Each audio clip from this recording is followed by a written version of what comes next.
Well, hey there. Welcome to another edition of What Barrie's Talking About from Barrie 360. I'm Dan Blakely. On this week's program, keeping track of and keeping your kids' immunizations up to date. There's an app for that. Barrie Colts enter this week's action, sitting pretty atop the OHL Eastern Conference. We begin a new feature on policing in our region. South Simcoe Police Chief John Van Dyke joins us to talk about keeping the Innisfil and Bradford communities safe. The Barrie Legion wants to get kids engaged in helping to keep our war effort locally front and center, and we visit a place to get your last-minute Christmas shopping done.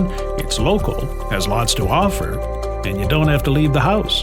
We get the conversation started after this.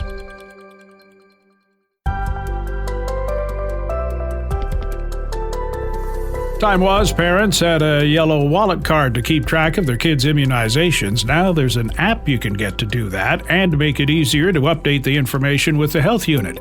Julie Savalio, a public health nurse with the immunization program at the Simcoe-Muskoka District Health Unit, has the details. She's with our Ian McLennan. What is this app and why you're rolling it out? So the Can Immunize app is a free, easy-to-use mobile app that provides parents with a secure way to store their child's immunization records. Is it a simpler process for parents, maybe doctors and the health unit? Yes, so new to Simcoe-Muskoka, last week we now have local integration. So what that means is that parents who are using the app to store and document their children's immunizations now have the ability to share that information directly with the health unit through the app, which takes a step off that reporting process for parents. Now, it said it's going to take some of the stress out of the immunization process. What was the stress initially anyway? I'm a busy parent of two kids as well. I think the stress is having the immunizations completed.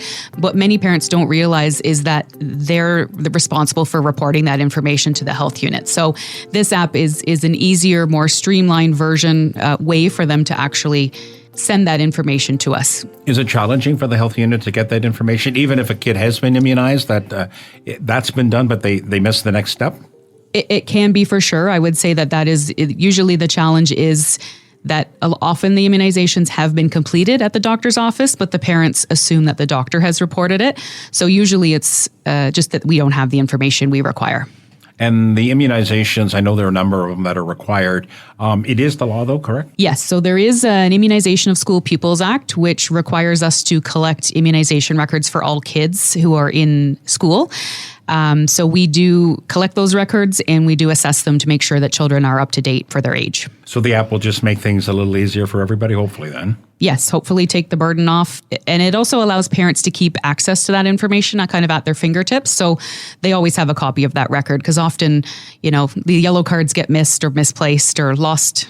So yeah, and it may be needed for other areas of their lives too, right? These kids, yeah. Yep, travel, post-secondary education, all those things. And with the health unit and the requirements, what's the protocol if a child, you don't have the information whether they've been immunized or not, that could lead to a suspension? A lot of children are still out of date due to the pandemic, unfortunately. So whether they're truly behind in their immunizations or whether we just don't have that information.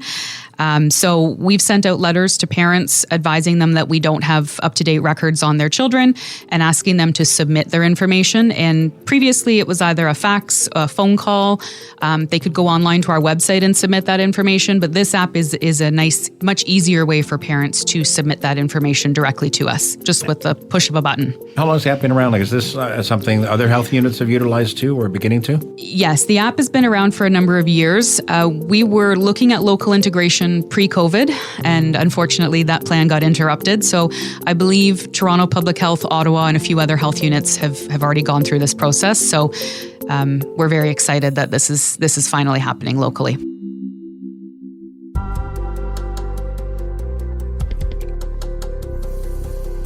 The Barrie Colts looking like thoroughbreds last weekend, going 3 for 3 and landing in top spot in the OHL Eastern Conference. Barrie 360's Will Conkin and Colts writer and broadcaster Gene Pereira look back at how it came to be and discuss a potential trade.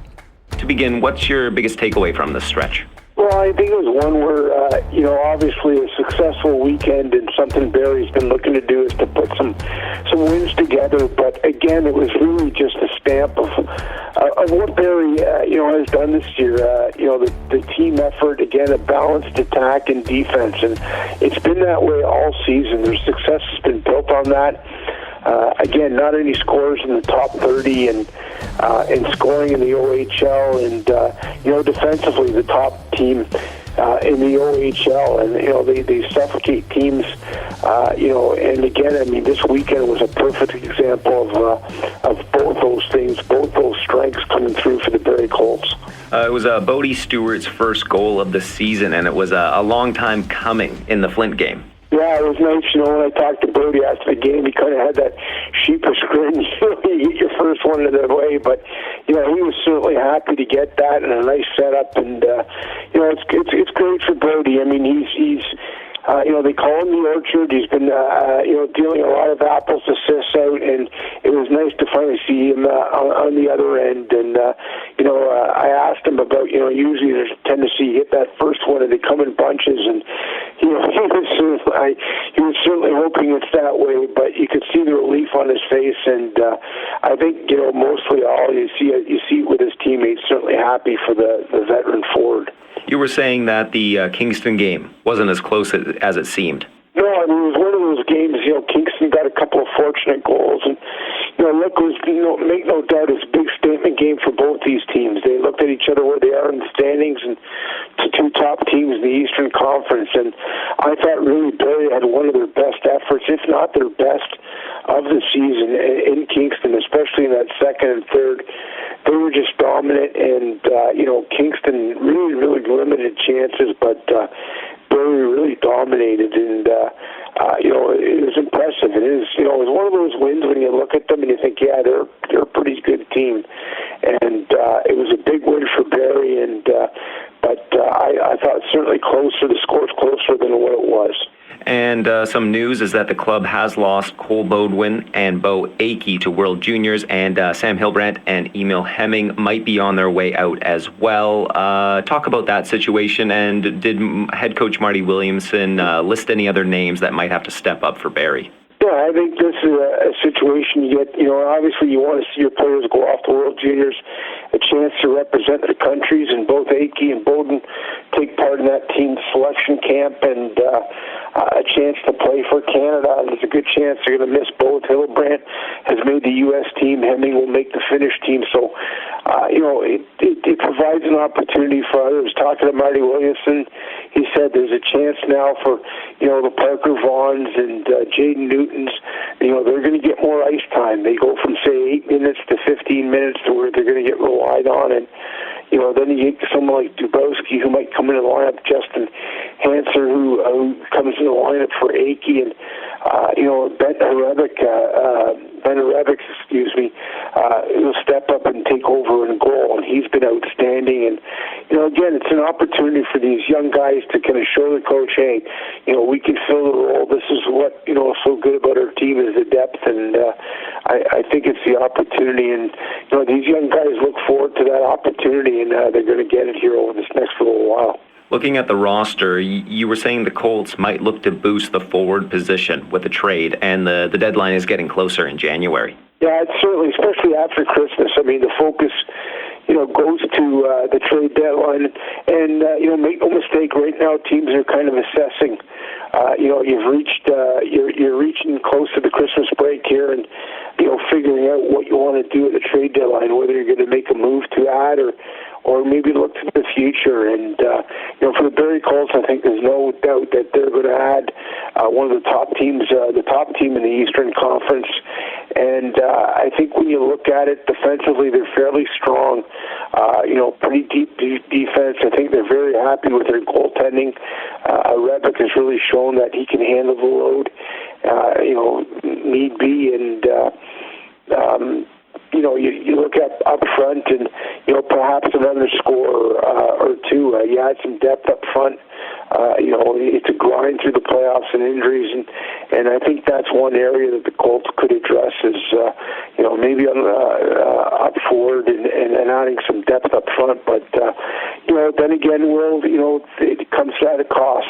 These things come at a cost, and what's it going to mean to your future? This is a Barrie team that looks like they're going to be competitive next year as well, so they'll have to assess that. But again, this is a team that looks like it has a chance at winning a title this year, and they're going to have to assess that. But make no mistake, after Christmas, the talks really increase, and that'll be a big focus heading into the January 10th trade deadline. Heading into this week for the Colts, it's just 2 games on the schedule, Friday in Brantford, and then they host the 67s at Sadlin. Is it just rinse and repeat what the team is already doing?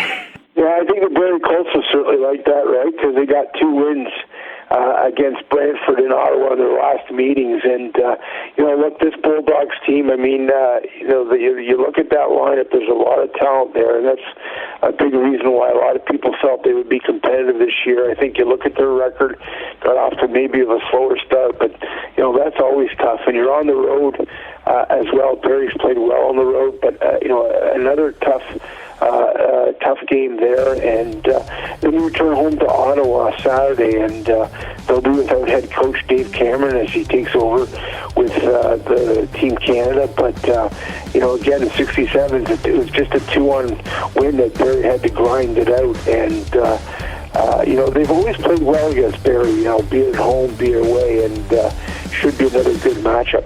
Well, thanks very much for the breakdown, as always, Gene. Thanks, Phil.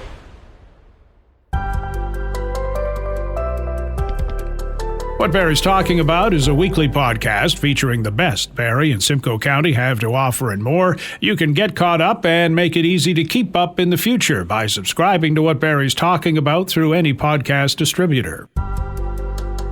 Still to come on What Barrie's Talking About, South Simcoe Police Chief John Van Dyke joins us to kick off a new regular series of interviews with local police about issues they face in the community. The Barrie Legion hopes to get students to help all of us remember the sacrifices our war veterans made. And you have Christmas shopping left to do? We can get you pointed in the right direction without having to leave your house. Now this. Our community rocks. It's a well-known fact blood transfusion saves lives. It's also a well-known fact that the world relies on voluntary unpaid donations to fill the need for blood. The need for blood never ends. Canadian Blood Services in Barrie is calling on you to help save a life. Please consider donating today. Appointments are mandatory and must be booked in advance. Book today at blood.ca through the Give Blood app or by calling 1-888-2-DONATE. Barrie's Rock Station, Rock 95. This is What Barrie's Talking About from Barrie 360. I'm Dan Blakely. Pleased to have in the studio the Chief of the South Simcoe Police Service, John Van Dyke. Welcome, sir. Thank you. Happy to have you here. We wanted to bring you in, and we'll be talking with Barrie Police from time to time as well, but we wanted to get into a regular visit with you just to let people know what's going on in their community, how police are dealing with certain situations, why police deal differently with some situations, just the flow of information and that kind of thing. We want people to have a better understanding of what policing is all about and what's happening in their community. But let's start with you first. You've been kicking around here for a long time. I've been here for a little while, yes. How long? 35 years, actually. I started my career on October 30th, 1989, the old Bradford Police Force.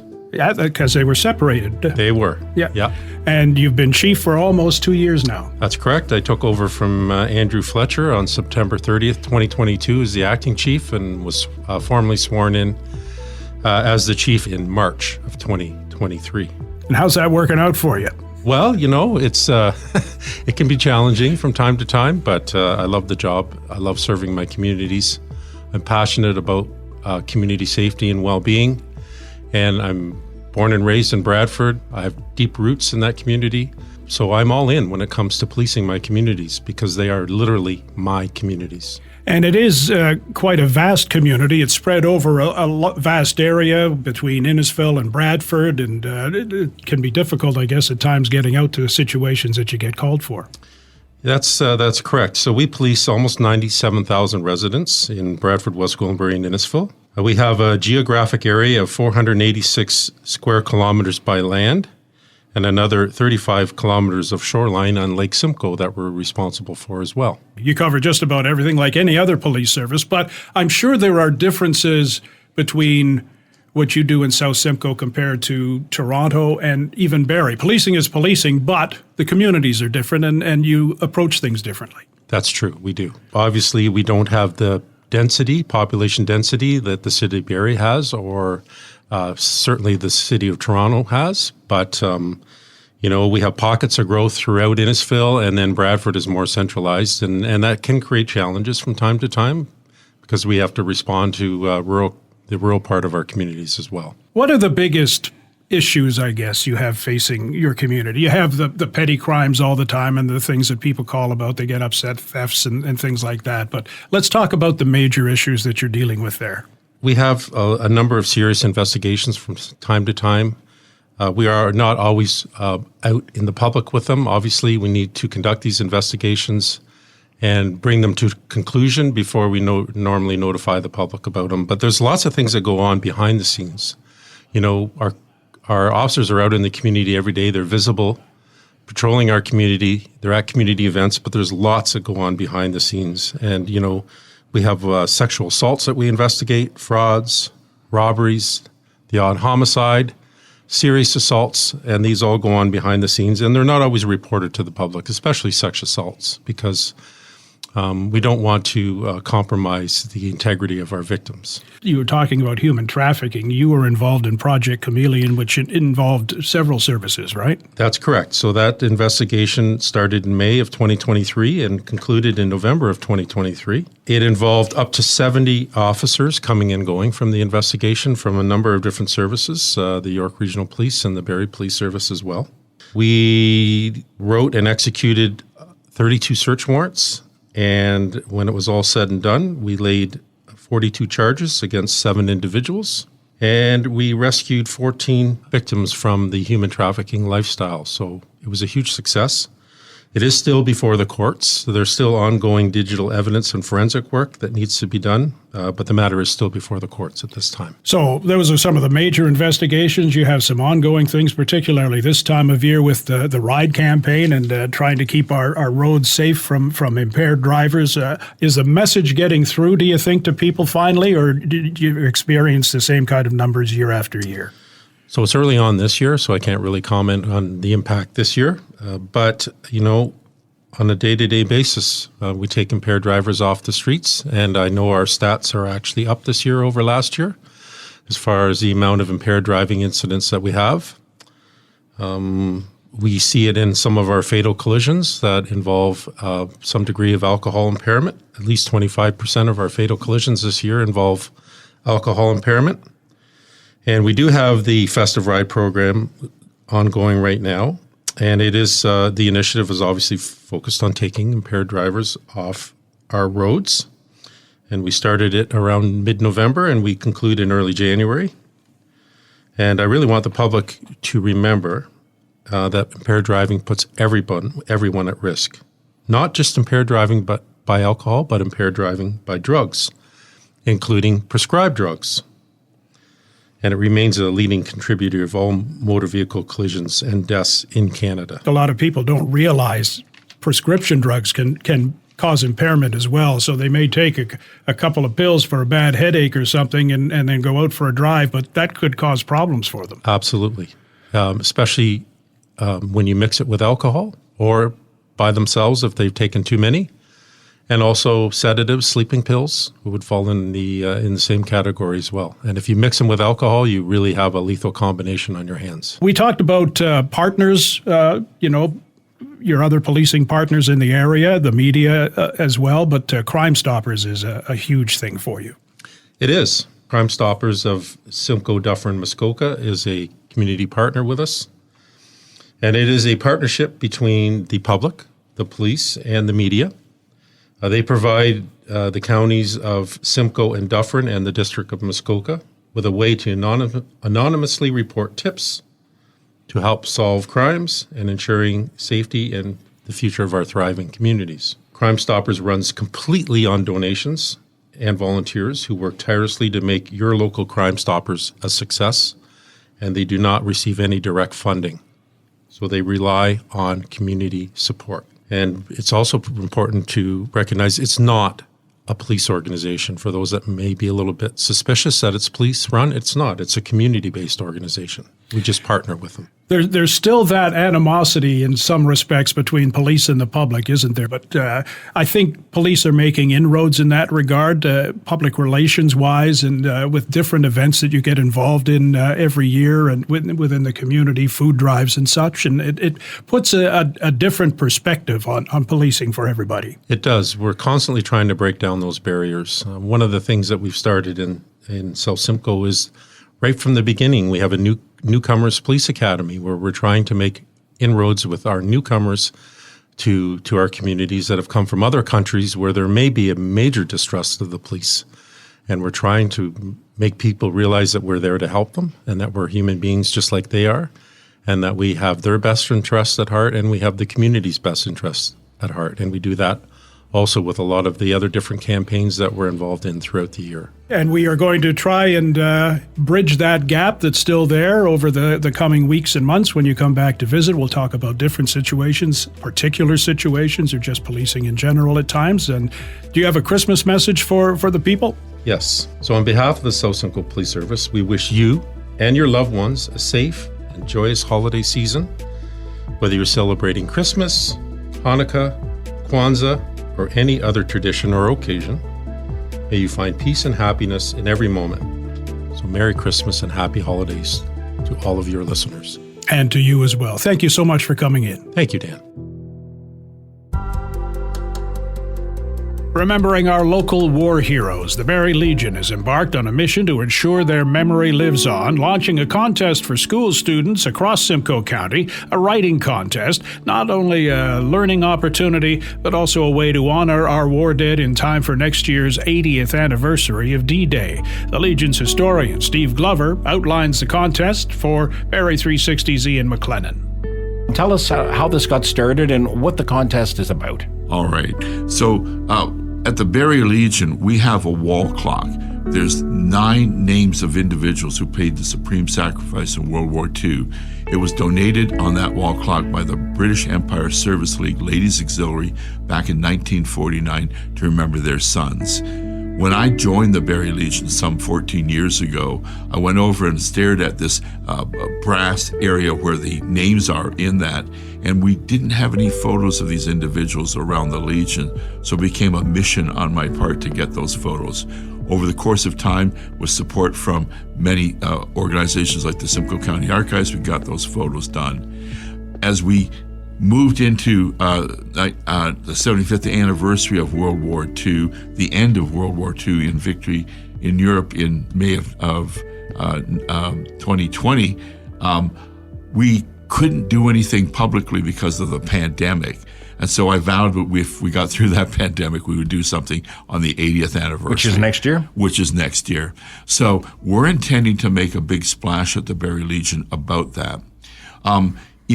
When the Barrie Legion turned 25 years old in 1954, the Barrie Examiner put together a supplement, and every organization in town who employed veterans from World War II either put their photographs with their names and identified their business, or like Canadian General Electric, put 140 names of individuals that were employed there.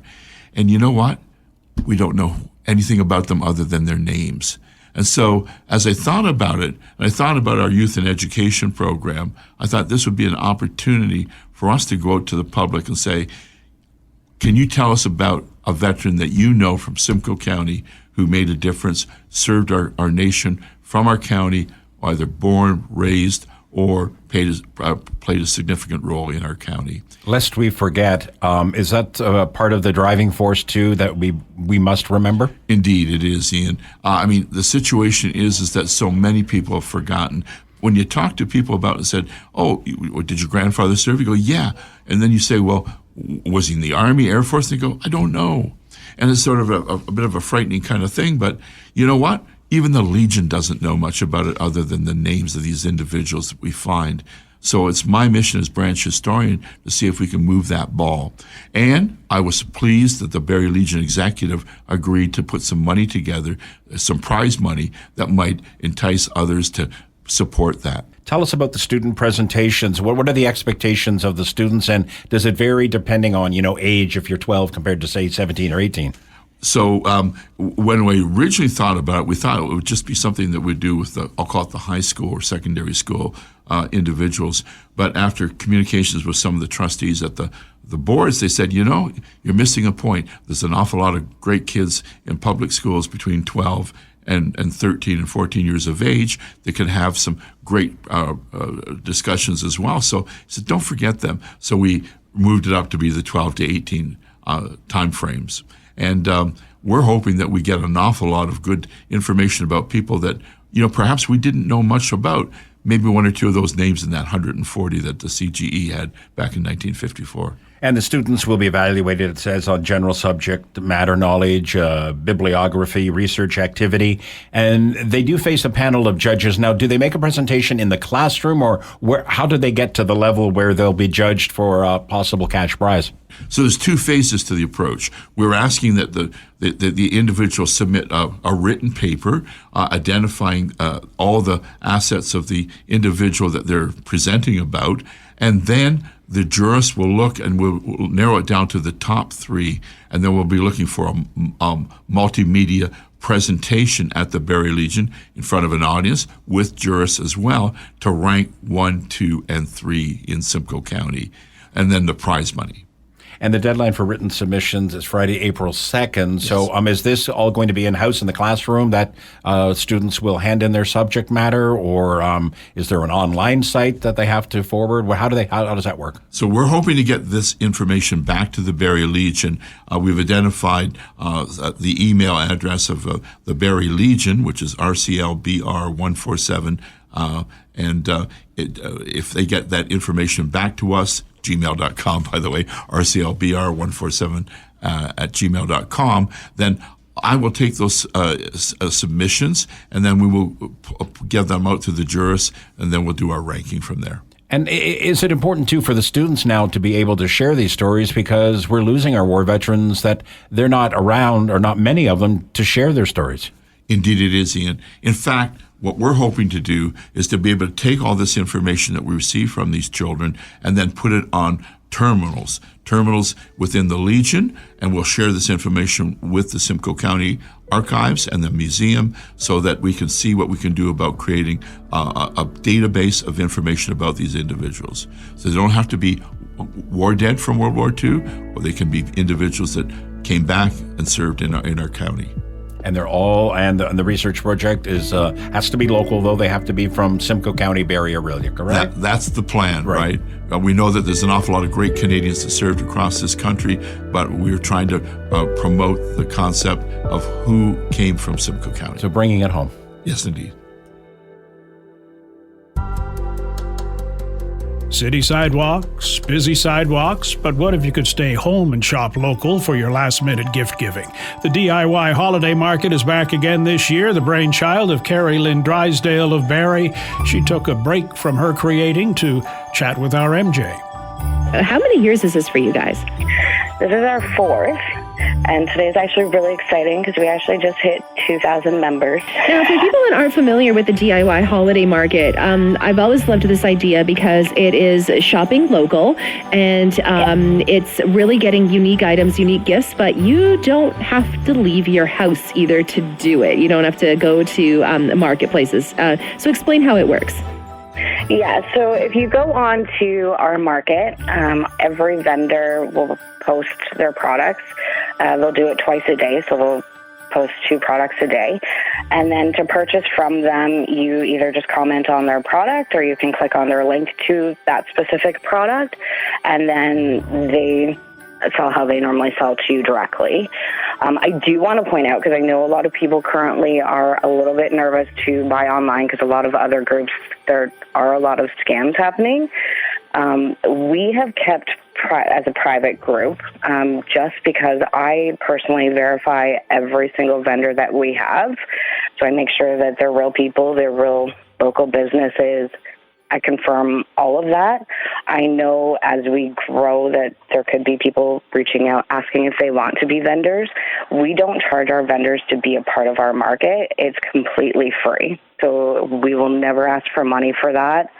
We donate our time just to get local businesses seen, and we'll continue to do so. You guys always have success during the holiday season, and I know this year particular. I mean, it's so hard for everybody, and it really is encouraging people to keep those local dollars like within their community, because that's kind of where we need it the most. Yeah, exactly. So this year we kind of wanted to do things a little bit differently, because in past we've only accepted so many vendors with so many products. This year, we're trying to accept as many as possible. So even if you have similar products, but some that are a little bit different than this vendor, we're accepting as many people as possible for that reason. I've also noticed that in a lot of other groups and just friends I personally have that have gone to live markets, there are times where they don't even break even, or new local businesses kind of scared to start out or can't afford a table. And I'm not saying you shouldn't go to live markets. You definitely should, and that definitely helps our community as well. We just wanted to be another option where you didn't have to worry about the cost of getting in or having extra products, because that's one of our benefits, that you don't have to make a lot of products beforehand. You make it as you sell it. So we just wanted to be a cheaper, an affordable option for all vendors to have an opportunity to still be showcased, and for our community to see. So there's a lot of times where people maybe even can't afford to support locally, even though they want to. But you can still support locally without actually having to purchase. So even if you share our group or comment and like on our vendors' products, you're still helping them grow. Now, if someone is interested in getting onto the market, not as a vendor, but as a customer, how can they do so? So they can just look up DIY Online Market. You can join there. You can also, if you're currently a member, you can invite as many friends and family as you would like. But yeah, if you just search us, we come up immediately under DIY Online Market. And I also want to point out that a lot of our vendors do also support and donate to different charities and different things in our group. So for me personally, I work a lot with the Season Center for Grieving Children. So we've kind of worked on a couple things together just to get them out there. And then I will also be accepting donations of food and toys for any of the people that purchase from me, and I'll give you a discount on whatever purchases you have if you donate a food item or a toy.